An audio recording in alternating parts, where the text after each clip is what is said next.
I do it for myself, but there's also a part of me that wants to put it out there into the world Mm. and you want it to be seen. That's certainly part of it. Like, how do I get my work out there in a meaningful way, but whilst also not driving the value of my work by likes. And again, social media is tricky too because Facebook and Instagram kind of sometimes control your audience and how much something gets seen or not seen too. So it's not a pure I'm putting it out there. So it's kind of finding those ways too. How do I put my work out there?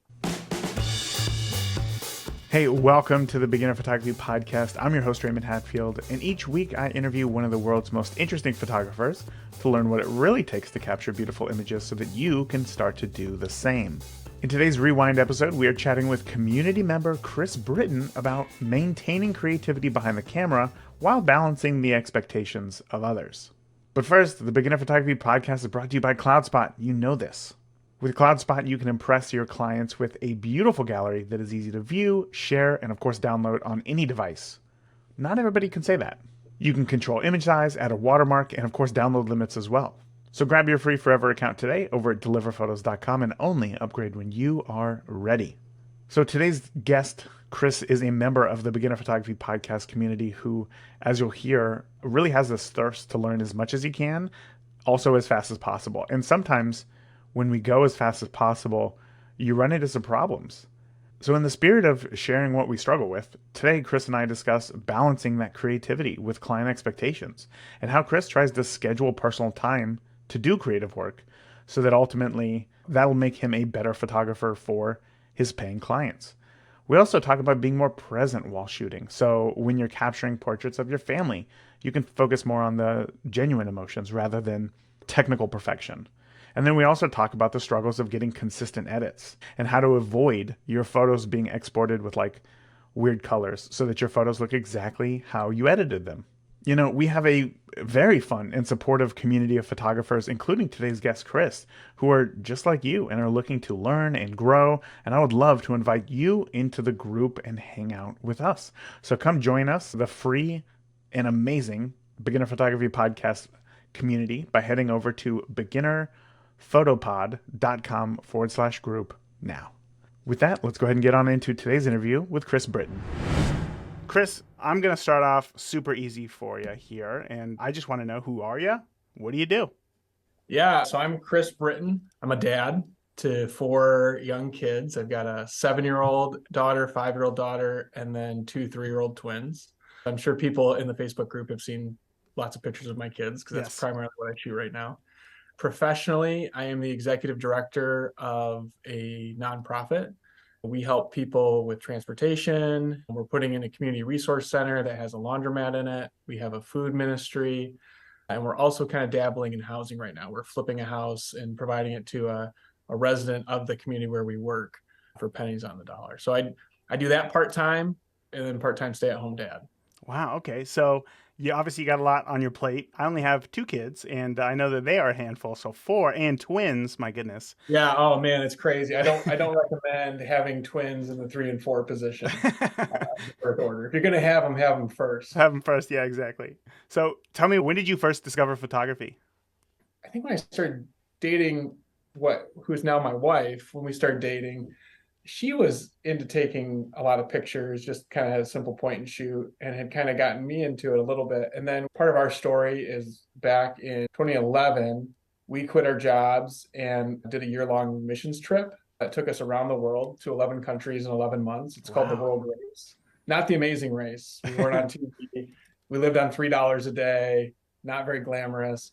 But in preparation for that trip, I was like, man, we're going to be going to all these cool places. Like, I want to be able to take good pictures of this. And so we bought our first DSLR. It was a Nikon D90. And we signed up for a photography class at the local art center in our community. And I'd really not had an interest in pictures before that. And I've always kind of had like a desire to be involved in the arts in some way. I think it's just kind of how I'm wired. And it was like, oh, this is it. And so from there, it was just all downhill from that point. What do you mean? Like, at what point? At what point does it go from I'm not super into photography to now? Obviously, you are invested in your education. You're taking a lot more photos. You're trying to learn as much as you can. What made that switch for you? I think for me, it was having the creative outlet. Like I think I had been looking for a creative outlet. I can't draw. Same. I'm a terrible drawer. But I've always appreciated the arts. And again, I think as I've learned more about myself, as I've gotten older and done personality assessments and things like that, I do have this kind of creative bent to me. And it was just like, it was really just this convergence of I got a camera in my hands and I learned how to use it. And I learned about kind of what made a good picture Hmm. and kind of how to get there, that it just, that's when it really kind of took off. And I got that kind of that satisfying moment of like, oh wow, I produced something that was really like good and relatively good and interesting to me that I was proud of. Hmm. And so that's kind of what, I guess to me that was the dopamine hit, right? Was I produced something that I was really proud of. And then I think that was just reinforced as we traveled and I got some really good, again, pictures I was really proud of from our trip around the world. Can you tell me about one of those photos? Like, does one stick out to you? Yeah, one of my favorites, I actually was able to sell it too. We were in Romania and we had just come from South Africa. We didn't have any of the right attire. We went from like warm weather to like we jumped off the train into like knee-deep snow when we had gotten to Eastern Europe. And we were in Romania and we had gone to like a thrift store to buy some more appropriate, weather appropriate clothing. And we walked out onto the street and there was this red Yugo. And in the front seat of the Yugo was this man with a long white beard. And in the back seat of the Yugo was a goat with a white beard. And their heads were both, it was like that magical moment where I don't think I could do it again. Their heads are both positioned exactly the same way. And I just pull up my camera and I just pop the picture really quick. And it was just like one of those perfect street photography moments. Oh my gosh. Do you have that photo? Is there any way that I could post that in the show notes of this episode? Yeah. Yep. Perfect. Awesome. Certainly. So, if you were to go back to that moment, like let's think about that photo for just a second. Is there anything about that image, looking back at it now with the knowledge that you have, that maybe you would have done differently, or you see as maybe an amateur mistake that you would have made? That's a good question. I haven't thought about it that way. I think probably would have lined it up a little better. Like it's a little, I mean, again, it was like a quick draw shot. So I think, and as I recall, I haven't looked at it recently, but like the hood of the car isn't, I mean, these are real technical details too that I think we often like, this is what we lose our sleep over, but probably shouldn't. Because again, the photo is of interest either way, and you just gotta take what you can get. But probably would have like tried to frame it up a little bit better. Hmm. Now, at this point, when you took that photo class at the local art center, what were you learning there? Was it just visual literacy, or is it more of like technical how to use your camera? It was everything from like, here's the exposure triangle, visual literacy. Another thing that really helped me that kind of converged is so I'm a former teacher. That was my first career. And I was tutoring one of my students, and the grandfather had somehow heard I was into photography, and he brought me this little photography book. I wish I could find it again. I lent it to a friend and they lost it. But that book really influenced me. It was like a black and white book. Maybe someone listening knows this book. I would love to get the name of it. But it was like this big. So it was like you take a book and you cut it in half, and it was all black and white. And it just had like simple line drawing diagrams of like different compositional elements and techniques and like how to frame things and whatnot. And that book was also really, really influential in helping me kind of learn composition and things like that. Was composition the hardest thing for you to learn technically? Yes. Hmm. Yeah, the technical sides come pretty easy to me. I'm kind of a gear junkie, which is Same. probably my other draw to photography. I probably spend too much time thinking about the technical than I do the artistic. Like I think in one of your pre-show questions you'd asked me in the survey I filled out was like, what's your biggest challenge? It's really like doing the hard work on the creative side and taking creative risks too. Mm. Taking creative risks. Do you think that photo of the man with the beard and the goat with the beard was one of your most creative photos? Like, would you consider it most creative? No, I don't know. No, I would not say it's most creative because again, it was one of those things I just kind of walked into it. Now, having the technical knowledge helped me to get it because I only had like probably a split second to get it. Probably some more of my creative I mean, there was a risk there of like it's street photography, and I wasn't shooting with a long lens or anything, so I was pretty close to the car, and that's always a little unnerving, especially in like another country where you don't Sure. know how you. I mean, you really never know how you're going to be perceived, and then especially when you're out of your element. Yeah, I don't know if it was my most What elements creative. do you think, like, if you think about your whole body of work, the photos that you've Yeah, taken, what yeah. elements do you think make a creative image? I think use of light and color. I mean, I think lighting is huge in that, and I think perspective a Hmm. lot, like getting a unique perspective on something, and that can be a lot of different things, like the angle where you take the picture, how close or far away you are from something. Do you Uh, find when you go out and shoot, did you play around with those a lot, and or do you already have an idea of the photo that you want in your head and you just go for that? I play around a lot, like just trying different things. Now, so like pre-kids and when I had a lot more time on my hands, I did a lot of more landscape photography.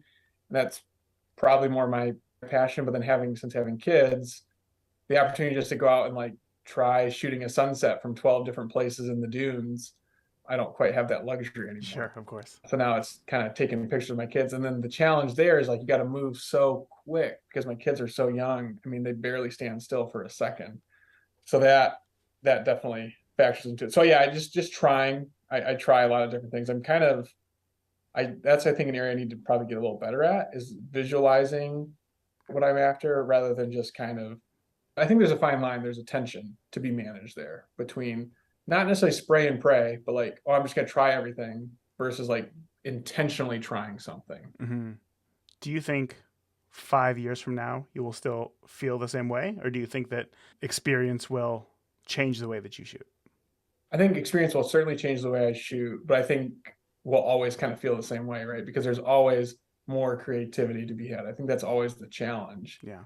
from what I've learned from being a part of the group and listening to other creatives talk. You're always in pursuit of that kind of creative muse. Right, right. Yeah, that is so difficult. That is so difficult because kind of like what you were saying, like there's different seasons of life, right? Obviously, before kids, after kids, that's a big landmark right there. That's a big milestone. And I think that going through photography, you're going to have those as well. They're just not as strong because I don't think everybody's going to go through the same milestones, unfortunately, which is really Right. difficult. You're going to learn certain things at different times than Mhm. others, and then others are going to learn different things from you. So, really figuring out, I think, listening to yourself, figuring out what it is that you love the most is going to be like the most important thing I think for all photographers to be able to do. And that is extremely hard in this world of sharing all of our photos on social media and kind of tying how many likes we get or this interaction Yes. to the value of the photo. Do you deal with that at all? Posting photos to Oh, social media and tying the value to it? totally. Really? Yes. I mean, that's certainly a challenge. Yeah, because I think for me, it's like I do it for myself, but there's also a part of me that wants to put it out there into the world, Mhm. and you want it to be seen. I think that's certainly part of it. Like, how do I get my work out there in a meaningful way, but whilst also not deriving the value of my work by by likes. And again, social media is tricky too because it also decides like Facebook and Instagram kind of sometimes control your audience and how much something gets seen or not seen too. So it's not a pure I'm putting it out there. So it's kind of finding those ways too. How do I put my work out there? Hmm. So far for you, is it just social media? No, I used to, again, pre-kids, do enter in some like local galleries and things like that. I recently did enter a Michigan, I live in Michigan, but a photo contest that some tourist council in the state was doing. And so I've tried to do some of those more kind of digital things where I could just submit something from home. Well, easier. And I also, there's no reason I couldn't do something in a local gallery either. I just need to I need to plan ahead a little bit more. You're right, right. Well, for And you, again, a lot of those the shots that they're looking for, I'm taking less of. Like again, 99% of my shots are my kids. right. Yeah, that was exactly where I was going to go with this next question here, which is with you photographing kids and also doing family portraiture as well, how do you think you're going to handle that? Yeah, I think, and that's where I think the creative risk part is kind of challenging too. Again, I would say it's like a side hustle, the family portraiture thing. I mean, it's not a significant portion of time, but it's like you want to be creative. Those are great opportunities to be creative because honestly, those people typically listen to you better than your own kids too. They're much more Because my kids are like, oh yeah, dad just got his camera out again, and they almost ignore it, which is good in some ways, but in other ways, if you're trying to set them up for something. So you have this, I feel like I have this great opportunity of like typically willing subjects, but then it's like, oh man, how do I take this? One, you're in the stress of the moment trying to move fast because I know what it's like to have small kids and you're just waiting for that meltdown to happen. I also know that like they're paying me for these pictures, so I have to be able to deliver. So I can't, you got to balance that. I struggle to figure out that balance of like the creative shot versus the like, let's get the client what they want, or I know what they're going to want kind of thing. And really, it's just slowing myself down. I think that's just it. Like before, when I was doing like landscapes and like travel photography or whatever, it's just a lot slower, Mm-hmm.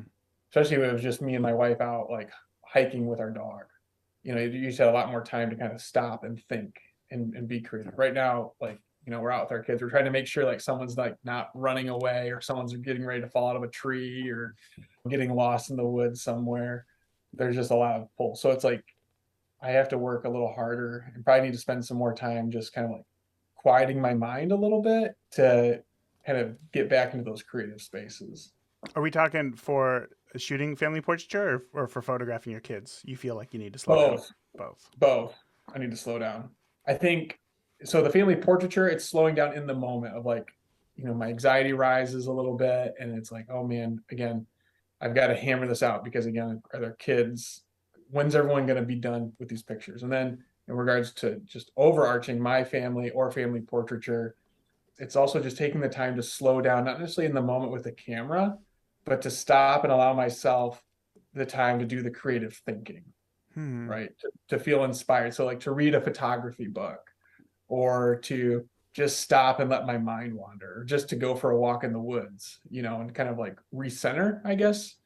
I struggle probably with a little bit of like screen addiction, always like scrolling on Facebook or Instagram or something like that. But that doesn't really fuel my creativity. So I'm doing that because I'm tired in my free time. And again, that's not a good habit. So that's probably something I'm doing that I shouldn't be doing. Like you're Yes. getting. That's not, again, that's not giving me it's not giving me the appropriate space to kind of get the creative juices flowing when you're kind of running from one thing to the next, whether it's in your photography world or not, just the pace of life. I see. Okay. Now, I want to know when you go to take a photo, especially with kids, moment is a very important thing, right? It is, in fact, I remember your photos that you posted in the group. You said, I always love a good action shot. Kids Yeah. jumping off of I believe, the bow of a boat. Right. For you, is it moment that is the most important element for an image for you? Or what's the balance between moment and technical? Yeah, that's a really, really good question. When we're talking about things, I mean, I guess I'd like to clarify like the technical for me in that instance is like the right shutter speed, the right aperture, and those kinds of things. Mm-hmm. Those are important because it helps to make sure that the story can be told, right? If something that's blurry isn't supposed to be blurry or whatever, that can kind of confuse the story a little bit. So having some, but I think there's that aspect. You got to have that part good enough. It doesn't have to be perfect for the moment. But then I think most importantly, yeah, that is the moment and the lighting and the atmosphere. And then I would say the composition of it is probably the most important of kind of telling that story of what's happening. Like I think the photo you're referring to is I think one of my kids jumping off the bow of a boat. And so like making sure I had and that was probably I took a bunch of these, but like making sure I had the boat in it and making sure that the kid was far enough off the boat, like trying to position the camera so it made it look like there was some distance between them and the boat, not just like it's not quite as a compelling shot if their feet are only like, in my opinion, like an inch or two off the boat. I mean, it Sure. kind of tells the story, but kind of those compositional elements were for me more important. Mm-hmm. So I think it's all those things that kind of come together. Did that take a while for you to put together, or in your head were you like, I already know the shot I want? That one I knew. I knew the shot I wanted. It was just kind of positioning myself somewhere on the boat that I could get it, and then getting my kids to do multiple rounds of jumping so I could dial in the technical details. Yeah, that can always be difficult. However, I've never really had a tough time getting kids to jump off of things. I have a Yeah. hard time getting them to not jump off of things, actually, more so. But Yes, um, I know how that goes too. Yep. I really want to know more about your relationship with post-processing? Because that seems like something that you've had some challenges with recently within the group. So tell me kind of what is that relationship with post-processing like? Well, it's a love-hate relationship because I shoot in RAW and the pictures just look really flat. Otherwise you do something with them. And then it's like, but I take like probably, I don't know if this is a thing, but I take a ton of pictures. I would say way too many pictures, but I don't know. Is there a thing as too many pictures? I'm not sure. But from a processing standpoint, it can be a little overwhelming. Like which one do I edit? Taking that time to edit the picture. So that's a challenge right there. It's just dealing with the sheer volume of photos. And I have I take any pictures I take on my DSLR, I put them in Lightroom. Any pictures that I take on my phone are automatically imported in the Lightroom. So I mean, it's just pictures flowing in all the time. So there's that. I think it's trying to determine what I think as I've kind of dabbled a little bit, in like family portraiture and contract work kind of thing. It's kind of developing a consistent look that's true to me, but also so that the people who would hire me know what to expect. And so kind of trying to define that. So define what kind of look I'm going for. And I think that's really kind of a challenge. Something I've been really wrestling with is like I want something that looks genuine. There's a lot of work that's being done, and it's really great work. It's just not for me, but there's a lot of stuff that's like kind of has this like overarching orangey, earthy tone tint Mm-hmm. that's kind of a thing right now. And if anyone's listening and does that, like that's I mean, I admire that work. Right. It just doesn't speak to my style. Same. But try to find something but what I like about that is it evokes this warm, kind of nostalgic feeling. So I'm trying to find something that like marries that kind of warm, nostalgic connection feeling with something that's a little bit my style is a little bit more probably like higher contrast, vibrant colors, so kind of true to life while still having that kind of unique kind of warmth to Mm. that some of those kind of I don't know if it's vintage or earthy tone pictures tend to have. Sure, sure. Well, I feel like this is going to sound ridiculous, but I feel like everybody's preferences when it comes to their own visual literacy happen when they are children, like when they're Mm-hmm. kids. I Mm-hmm. find it, I don't really think that people change their opinions too much later in life, like completely. Like I don't feel like they're formed later in life. I feel like they're Mm-hmm. formed as a child and then we grow into it.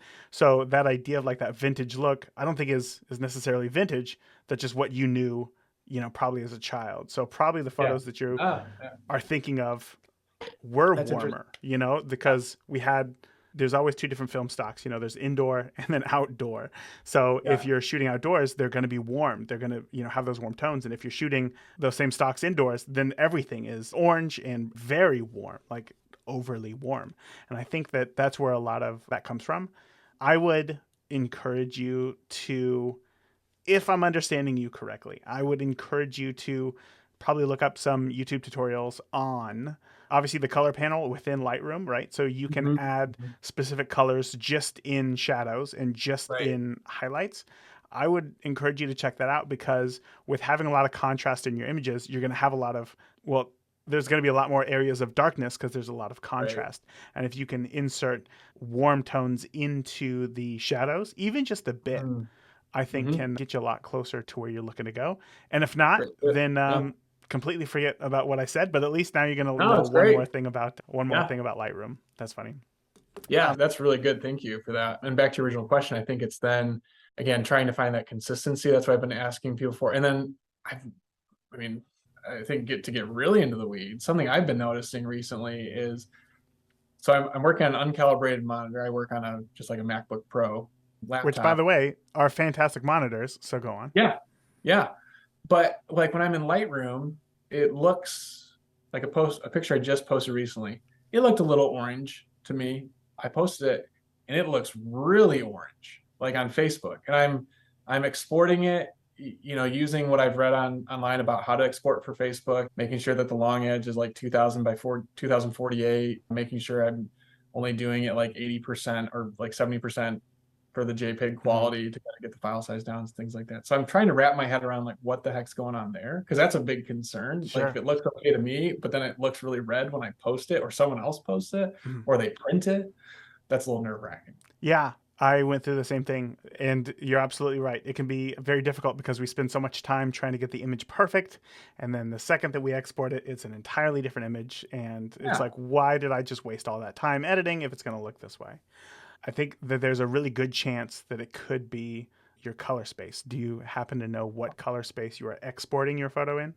I think sRGB. Okay, so there's also a good chance that you're editing in Adobe Lightroom. They're going to use Adobe's color space while editing. If you're Hmm. exporting sRGB, it's going to tweak the colors just a bit. So you can Ah, change the way that it renders your photo as sRGB, and then if you export as sRGB, it will so look, then they'll match. yeah, then they will match. Could I export in the Adobe color space, or is it better to export in the sRGB color space? I am not 100% positive here, but I believe that the sRGB is just like kind of the standard. So I'm not Okay. gonna I wouldn't even try to export as anything other than the standard because then I feel like you're just asking for problems. Again, I could be totally wrong there, but I Sure. haven't had any issues exporting as sRGB. So I'm just going to continue to do that. You know what I mean? Stick with it. Yeah. Yeah, exactly. It's one of those. If it's not broken right now, like don't fix it Yeah. at this moment. And I haven't had any That's problems. that's a great tip. I mean, if I was listening to this community spotlight interview, I would find that very helpful.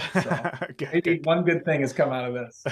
good. Well, I really do hope that helps. Yeah. I want to know when it comes to your photos, let's imagine that we're fast forwarding 100 years from now, right?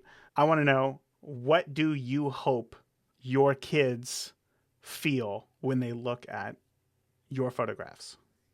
Well, 100 years from now, it'll probably be my kids' kids, but We'll go with that then. Yeah. Well, normally the question is, what do you want people to think? But then I thought, well, you are taking a lot of photos of your kids. So let's yeah. say 60 years from now. Yeah. So what you said, what is the feeling I want? Man, that's deep. I mean, as a parent, I think you want your kids to grow up in a warm and nurturing and loving home in a space where they feel safe, a space where they feel like they can have fun and gain valuable experiences. So when my kids look back at the pictures of them, that's what I hope that they feel. And they look back on these things that we've been able to do. And again, hope, I mean, as a parent too, you're always hoping you're doing it right. You never really know. There's a lot of parenting podcasts, but there's no one's written the book yet. So yeah, I would hope that they feel that sense of warmth and love that I hope that we are providing. How do you plan on making sure that that comes through in your photos? Oh man, you're just going real deep, real We're quick doing here. it. You did not prepare me for this. You didn't tell me this is gonna be all philosophical. These are really good questions, though. Really good questions. So I love it because you really gotta. I mean, to be successful in anything, you have to begin with the end in mind. So this is great. It's a good exercise. How do I hope to accomplish that in these photos? I mean, I think it's boy. I don't know. That's a really hard question. One, I think it's through just good documentation of the things that we're doing. I think it has to be more. This is where something I want to get better at too. It has to be more than just portraiture, in my opinion, to accomplish what I had said. Because portraiture is great and it can accomplish some of that, but really, it's typically portraiture is stand here in this nice light. Okay, do something silly. Don't do something silly. Stand this way. Don't stand that way. So I probably, I mean, I want to get better at the lifestyle photography thing of like, okay, we're in our kitchen having like a special moment. We have lion pancakes for we celebrate a birthday, we make lion pancakes. And so kind of capturing that, but in a way that captures the essence of the moment. And so I think for that, it's finding, so again, this is where I struggle a little bit between like how much the technical details matter versus how much the moment matters, and like kind of removing myself from it of like when I look at the picture, if some technical stuff isn't right, like the lighting in our kitchen's kind of a little bit off, and so the coloring comes out kind of strange, drives me nuts. Like it's all I can see. So every photo is black and white. Yeah, I know, right? It should be. And even then, the black and white ones, it's just we just don't have great lighting in the kitchen. But a lot of our family life is in the kitchen. So finding like the right balance to because again, I do feel like lighting conveys emotion. And so finding ways of manipulating the light and therefore getting the technical settings right to get the lighting to a place in our kitchen, whether it's like learning the flash or getting a reflector and just setting it somewhere or whatever, while not losing the moment. So again, it's kind of that, it's a tension, I think, to be managed a little bit. Yeah, Um, that is very difficult. I have found, and I think this is something that I just discovered through weddings, right? So I went to film school, learned lighting, right? We were, given all this time and opportunity to create the perfect lighting. And I was kind of spoiled on that. Because then when you start going to weddings, you're like, I don't have time to set anything up because, right. the wedding day is just happening around us. And I found that when it comes to areas where light is very poor, I have found that unless you're in a completely dark room or windowless room with like one overhead light, there's usually some window in there, right? And if Mhm. you can position yourself in a spot to where that window light looks good, Yeah, then just wait for life to happen around that and then right. capture that. That's So right. maybe it's, standing so that the window is right to your left so that you just Mhm. wait for that moment for one of the kids to be looking kind of towards that window light, and then they're just being hit directly by that, and then it looks better. Otherwise, because I'm kind of there with you, it's like you really want good photos, but you don't want to manipulate the scenario too much with a Right. flash or a big reflector or something. But I don't know, hopefully that's something that maybe you can take away, and and, Yeah, and if you that's if you good. can find the light source and then wait for life to happen around that, the images are going to be better. Now, you're going to have to be okay with missing a few of those moments, but And that's a good tip. I think that's something I hadn't, when you said it, it's like, oh yeah, that makes sense. Is sometimes, again, it's that, like we talked about earlier, you got to balance the tension of the moment versus the tension of another element, like say lighting, which again I think is makes or breaks a photos, even from like the emotional standpoint. yes.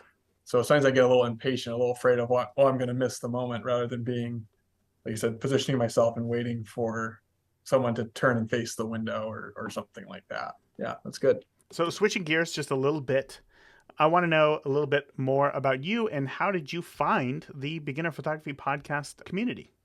Yeah. I know it's been a little over a year now at this point, so I don't know if you remember, but I'd love Yeah, to I'm trying to know. remember.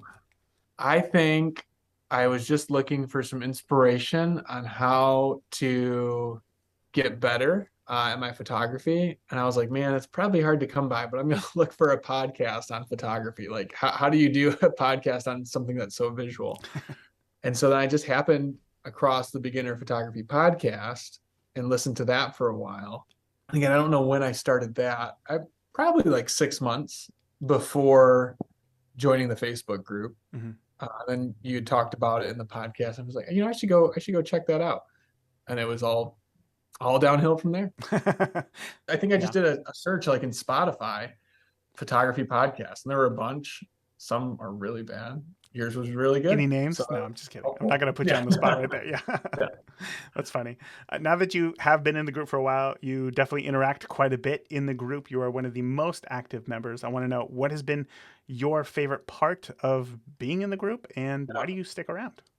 One is like it's the inspiration piece, right? I feel like it's good inspiration, it's authentic inspiration. It's not as curated as something, you follow some people on Instagram and it's just kind of over the top curation kind of thing. It's real people posting real photos, asking real questions. And I think it's just the authentic feedback that you get. Like I said, like I crave that feedback and interaction of how to get better. I don't necessarily need someone to like my photo, Hmm. but one, knowing that there's people out there appreciating it, as I know, like I appreciate other people's works and like, wow, that's really cool. I wonder how they did that, helping me to think creatively.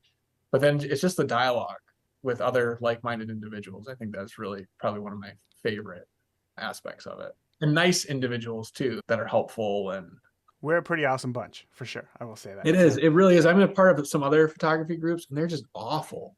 I don't Why? even know why I'm like even a part of them. They're just, people are mean Oh, and rude, tearing people down who post something, telling them how they're wrong or whatever. And again, I mean, we do need to know how we can get better, but there's nice ways and not so nice ways of doing it. So everyone in the group constructive ways. is yeah. Yeah. Yeah. So if someone's not a part of the group, I mean, they should definitely check it out. It's one of my favorite groups. So it's like one of the things I check Facebook for the most is what's going on in the group. That's unfortunately all that I use Facebook for at this point. I found the rest of Facebook is just Oh, it's garbage. yeah. It's just It's just a waste and it's a time suck. Now, I do want to know though, like having been in the group, asking a lot of questions, specifically asking for feedback, which has been great. And I mean, you weren't kidding when you say like it's okay. You want that honest feedback because that's what you say. You're like, listen, don't just tell me that this is a good photo. I want some honest feedback. What's been something that you've learned in the group that maybe you wish that you would have learned earlier? That's a really good question. I think, man, there's lots of things I've learned. It's just trying to figure out one. I think one of the things I've come around to through discussions in the group has been that noise is okay. I think we have this big aversion to noise. And so I think that's been really helpful because that's helped me to push my ISO up and therefore get some shots maybe that I wouldn't have been able to get before. Mm-hmm. Noise is, I mean, you're not alone. Noise is definitely one of those things that everybody hates, right? But when you say that not to have an aversion to noise, do you find that you try to, and I'm just curious about this, do you find that you try to stay as low as possible, as long as possible, or do you just say, screw it, we're going to 1600?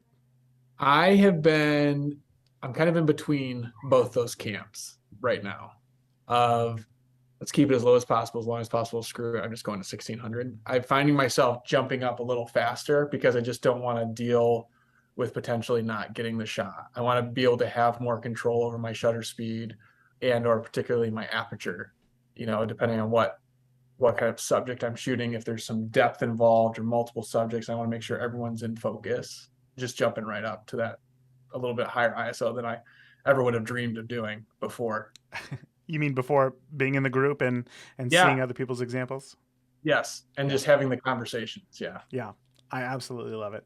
Chris, we are at the end of our time here. I feel like we could go on for another one of these, but I really want to be respectful of your time. So before I let you go, I want to know, obviously we can find you in the group, but where else can listeners find you online?